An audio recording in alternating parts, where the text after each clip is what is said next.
সর্বপ্রথমে মহান ঈশ্বরকে ধন্যবাদ দিই এবং সকলকে আরেকটিবার প্রভু যীশু খ্রিস্টের নামেতে শুভেচ্ছা জানাই। সকলকে জয় যীশু। আসুন আজকে আমরা যে ঈশ্বরের বাক্য শুনব তা হলো প্রথম পিতর 1 অধ্যায় 3 পদ।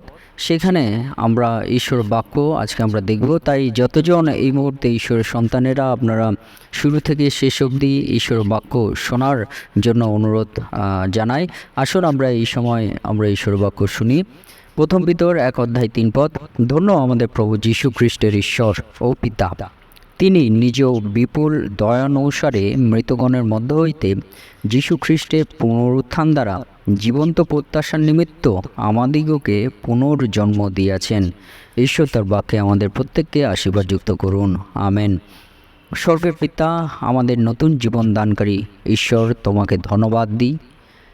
আজকে আরেকটি এই সুন্দর দিন দেওয়ার জন্য তোমাকে ধন্যবাদ দিই। আর এই দিনে তোমার মহানামের প্রশংসা এবং গৌরব দিই। আমাদের হৃদয় দিয়ে, আত্মা দিয়ে পিতাগো, এই সময় তোমার বাক্য সকল জীবনবাণী শোনার সুযোগ তুমি করে দিলে তোমাকে ধন্যবাদ দিই।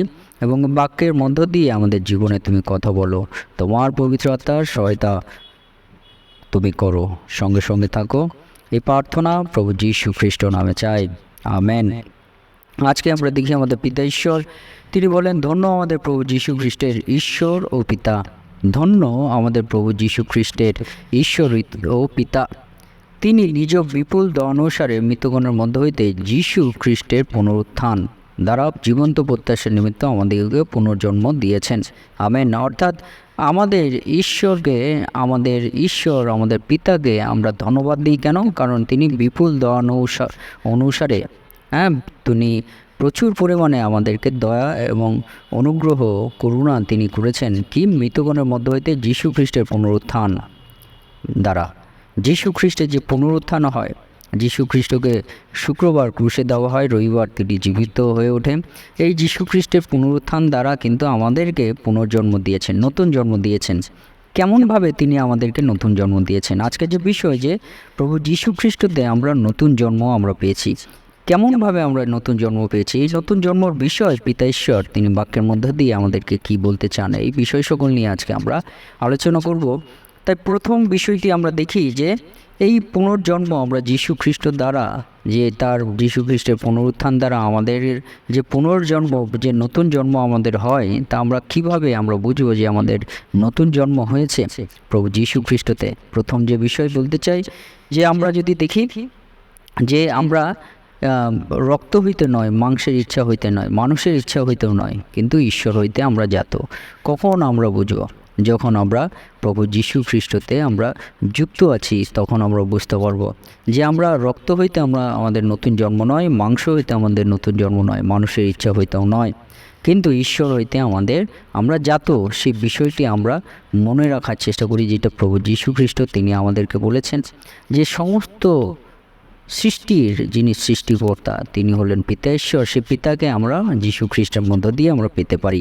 তাই যোহন 1 অধ্যায় 13 বলে, তাহারা রক্ত হইতে নয়, মাংসের ইচ্ছা হইতে নয়, মানুষের ইচ্ছা হইতেও নয়, কিন্তু ঈশ্বর হইতে জাত, আমেন। ঈশ্বর হইতে আমরা সকলে জাত, ঈশ্বর হইতে আমরা সকলে পুনর্জন্ম আমরা পাই। যদি আমরা প্রভু যীশু খ্রিস্টতে আমাদের জীবন আমরা রাখি, তখন আমরা বুঝতে পারবো যে আমাদের পুনর্জন্ম হয়েছে যীশু খ্রিস্টের পুনরুত্থান দ্বারা। কারণ সমস্ত খ্রিস্ট বিশ্বাসীর ভিত্তি কি?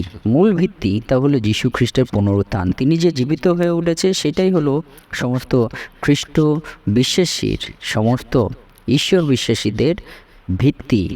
আমাদের ভিত্তি কি? যীশু খ্রিস্টের পুনরুত্থান। আর সেই পুনরুত্থানের দ্বারাই কিন্তু আমাদের নতুন জন্ম হলো। আমরা বিশ্বাস করলাম যে প্রভু যীশু খ্রিস্ট তিনি জীবিত ঈশ্বর, এবং তা হইতেই আমরা জাত, তাহা হইতেই আমরা জন্ম, আমাদের নতুন জন্ম আমরা পেয়েছি। এবং যোহন 3 অধ্যায় 3 বলে যে যীশু উত্তর করিয়া তাহাকে কহিলেন, সত্য সত্য আমি তোমাদিগকে বলিতেছি, নতুন জন্ম না হইলে কেউ ঈশ্বর রাজ্য দেখিতে পায় না, আমেন। অর্থাৎ যীশু খ্রিস্ট তিনি বললেন যে আমরা যদি নতুন জন্ম আমরা না পাই, তাহলে ঈশ্বর রাজ্য কিন্তু আমরা দেখতে পারবো না। তাই পুনর্জন্ম আমরা কিভাবে পাই? প্রভু হইতে আমরা, যীশু খ্রিস্ট হইতেই আমরা পুনর্জন্ম আমরা পাই। এবং সেই পুনর্জন্ম যদি আমাদের না হয়, আমরা কিন্তু ঈশ্বর রাজ্য দেখতে পারবো না, স্বর্গে আমরা যেতে পারবো না। তাই বলছে যোহন 3 অধ্যায় 3 থেকে 3 থেকে 8 পদ সেখানে লেখা আছে যে যীশু উত্তর করিয়া কহিলেন, এই নতুন জন্মের বিষয় সত্য সত্য আমি তোমাদিগকে বলিতেছি, নতুন জন্ম না হইলে কেহ ঈশ্বরের রাজ্য দেখিতে পায় না। নিকোদিম তাহাকে কহিলেন, মনুষ্য বৃদ্ধ হইলে কেমন করিয়া তাহার জন্ম হইতে পারে? সে কি দ্বিতীয়বার মাতার গর্ভে প্রবেশ করিয়া জন্মিতে পারে? যীশু উত্তর করিলেন, সত্য সত্য আমি তোমাকে বলিতেছি, যদি কেহ জল ও আত্মা হইতে না জন্মে, তবে সে ঈশ্বরের রাজ্যে প্রবেশ করিতে পারে না। মাংস হইতে যাহা জাত তাহা মাংসই, আর আত্মা হইতে যাহা জাত তাহা আত্মাই। আমি যে তোমাকে বলিলাম, তোমাদের নতুন জন্ম হওয়া আবশ্যক, ইহাতে আশ্চর্য জ্ঞান করিও না। বায়ু যেদিকে ইচ্ছা করে সেই দিকে বহে, এবং তুমি তাহার শব্দ শুনিতে পাও, কিন্তু কোথা হইতে আসে আর কোথায় চলিয়া যায় তাহা জানো না। আত্মা হইতে জাত প্রত্যেক জন সেই রূপ। Amen, hallelujah. অর্থাৎ প্রভু যীশু খ্রিস্টতে আমরা নতুন জন্ম আমরা পাই। আমরা পুনর্জন্ম আমাদের হয় কি? আত্মা হইতে আমাদের পুনর্জন্ম হয়। হালেলুয়া। যে পবিত্র আত্মার কথা পিতা ঈশ্বর প্রভু যীশু তিনি বলেন যে আমি যখন স্বর্গে যাব তখন আমি সহায়ক আত্মা তোমাদেরকে পাঠাবো, এবং সেই পবিত্র আত্মা তোমাদের উপরে আসলে তোমরা জেরুজালেম, জিহুদা এবং সামরিয়া পৃথিবীর প্রান্ত পর্যন্ত আমার সাক্ষী হইবে, যীশু খ্রিস্টের সাক্ষী হইবে। হালেলুয়া। অর্থাৎ সেই পবিত্র আত্মা হইতে আমরা নতুন জন্ম কিন্তু আমরা পাই প্রভু যীশু খ্রিস্টের পুনরুত্থান দ্বারা। হালেলুয়া। প্রভু যীশু খ্রিস্টের পুনরুত্থান দ্বারা সমস্ত খ্রিস্ট বিশ্বাসী কিন্তু নতুন জন্ম লাভ করে, যখন প্রভু যীশু খ্রিস্টের পুনরুত্থানে বিশ্বাস করে এবং পুনরুত্থান দ্বারা তারা ঈশ্বর হইতে নতুনভাবে জন্ম লাভ করে, আত্মা হইতে তারা নতুন জন্ম লাভ করে। এবং 3 নম্বর বিষয় আরেকটি দেখি যে এফেসীয় 2:5 নতুন জন্মের বিষয় কি বলছে? পিতা ঈশ্বর অপরাধে মৃত আমাদিগকে খ্রিস্টের সহিত জীবিত করিলেন, অনুগ্রহে তোমরা পরিত্রাণ পাইয়াছ। আমেন। অর্থাৎ আমরা যীশু খ্রিস্টতে যে পুনর্জন্ম পাই, প্রভু যীশু খ্রিস্টতে যে নতুন জন্ম আমরা হই, কিভাবে? আমাদের অপরাধে মৃত আমরা অপরাধে পাপে আমরা মৃত আমাদের জীবন ছিল, কিন্তু খ্রিস্টের সহিত আমরা আবার জীবিত হয়েছি। হালেলুয়া। আমাদের পাপগুলো আমরা জেনেছি, আমাদের অপরাধগুলো জেনেছি, আমাদের অন্যায়গুলো জেনেছি, এবং সেই মধ্য দিয়ে কিন্তু আমরা সেগুলোকে ত্যাগ যদি আমরা করি, খ্রিস্টের সহিত আমরা জীবিত হই। কিন্তু যারা এই অপরাধের মধ্যে এখনও আছে, জেনে অপরাধ করছে, জেনে পাপ করছে, জেনে বারবার করে পাপ করছে, তারা কিন্তু খ্রিস্টের সঙ্গে জীবিত হয়নি। তারা কিন্তু সেই অপরাধেই মৃত আছে। তাদের কিন্তু কোনো পরিবর্তন, কোনো নতুন জন্ম হয় না। সেই মধ্য দিয়ে পিতা ঈশ্বর তিনি আমাদেরকে বলেন যে আমরা প্রভু যীশু খ্রিস্টতে নতুন জন্ম পাই। কখন? যখন আমাদের এই অপরাধ, আমাদের অন্যায়, আমাদের পাপগুলো সেগুলো আমাদের জীবন থেকে আমরা সরিয়ে দিই, তখন আমরা খ্রিস্টের সহিত জীবিত হই। তাই যারা খ্রিস্টের সহিত জীবিত, তাদের আচার ব্যবহার চলাফেরার মধ্যে দিয়ে আমরা তা প্রকাশ পাই, এবং তা থেকে আমরা বুঝতে পারি তারা খ্রিস্টের সঙ্গে জীবিত হয়েছে নাকি এখনও মৃত অবস্থায় আছে। তাই খ্রিস্টের সহিত আমরা জীবিত কখন হই? যখন আমরা আমাদের অপরাধ, পাপ, অন্যায় থেকে আমরা দূরে গিয়ে আমরা প্রভু যীশুতে আমাদের নিজের জীবন সমর্পিত করি, এবং নতুনভাবে আবার আমরা নিজেদেরকে তৈরি করি যীশুতে, তখন আমরা খ্রিস্টের সহিত জীবিত হই। এবং যাকব 1:18 বলে, তিনি নিজেও বাসনায় সত্যের বাক্য দ্বারা আমাদিগকে জন্ম দিয়েছেন, যেন আমরা তাহার সৃষ্ট বস্তু সকলের এক প্রকার অগ্রিমাংশ হই। আমেন। অর্থাৎ আমরা যীশু খ্রিস্টতে যে জন্ম আমরা পাই, নতুন জন্ম, তা সত্যের বাক্য দ্বারা আমরা নতুন জন্ম আমরা পেয়ে থাকি। হালেলুয়া। সত্যের বাক্য, যে সত্যের বাক্য যীশু খ্রিস্ট তিনি বলছেন, তিনি সেই আদিতে তিনি বাক্য ছিলেন, এবং সেই বাক্য দ্বারাই মাংস মূর্তিমান হলো। যে বাক্য আদিতে বাক্য ছিল, সেই বাক্য ঈশ্বরের কাছে ছিল, সেই বাক্য ঈশ্বর ছিল। অর্থাৎ সত্যের বাক্য তা হলো ঈশ্বর তিনি নিজে, এবং বলছে সেই বাক্য মাংস মূর্তিমান হলো। তিনি হলেন যীশু খ্রিস্ট। অর্থাৎ সেই যীশু খ্রিস্ট তিনি সত্যের বাক্য, তা দ্বারাই কিন্তু আমরা নতুন জন্ম আমরা লাভ করি। হালেলুয়া। তাই কারা নতুন জন্ম লাভ করে? যীশু খ্রিস্টতে যারা আছে তারা সত্যের বাক্য দ্বারা নতুন জন্ম লাভ করে।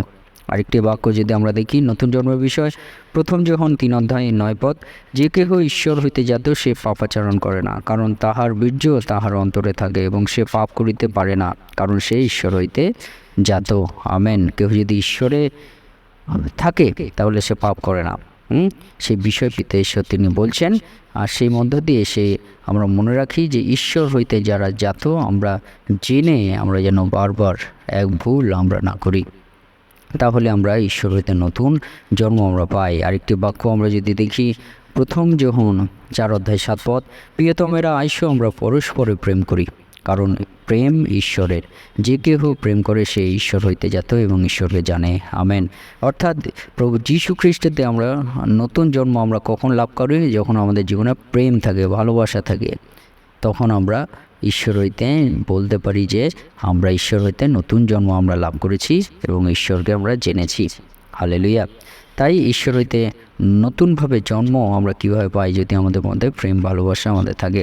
প্রথম যোহন 5:1 বলে, যে কেহ বিশ্বাস করে যে যিশুই সেই খ্রিস্ট, সেই ঈশ্বর হইতে জাত, এবং যে কেহ জন্মদাতাকে প্রেম করে সে তাহা হইতে জাত ব্যক্তিকেও প্রেম করে। আমেন।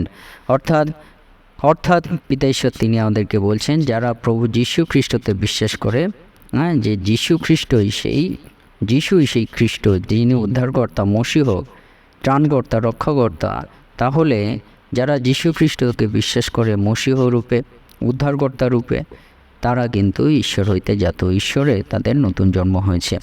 এই বিষয়গুলো থেকে আমরা জানতে পারি। তাই আসুন, ধন্য আমাদের প্রভু যীশু খ্রিস্টের ঈশ্বর ও পিতা, তিনি নিজ বিপুল দয়ানুসারে মৃতগণের মধ্য হইতে যীশু খ্রিস্টের পুনরুত্থান দ্বারা জীবন্ত প্রত্যাশার নিমিত্ত আমাদিগকে পুনর্জন্ম দিয়েছেন, আমরা বলতে পারি। তাই সেই পুনর্জন্মের মধ্য দিয়ে কিন্তু আসুন আমরা যে যীশু খ্রিস্ট আমাদেরকে নতুন জন্ম দিয়েছেন, সেই যীশু খ্রিস্টের চরণতলে আমাদের জীবনকে আমরা সমর্পিত করি, বিশ্বাস করি, তাহার চরণতলে আমাদের সমস্ত জীবন আমরা রাখি।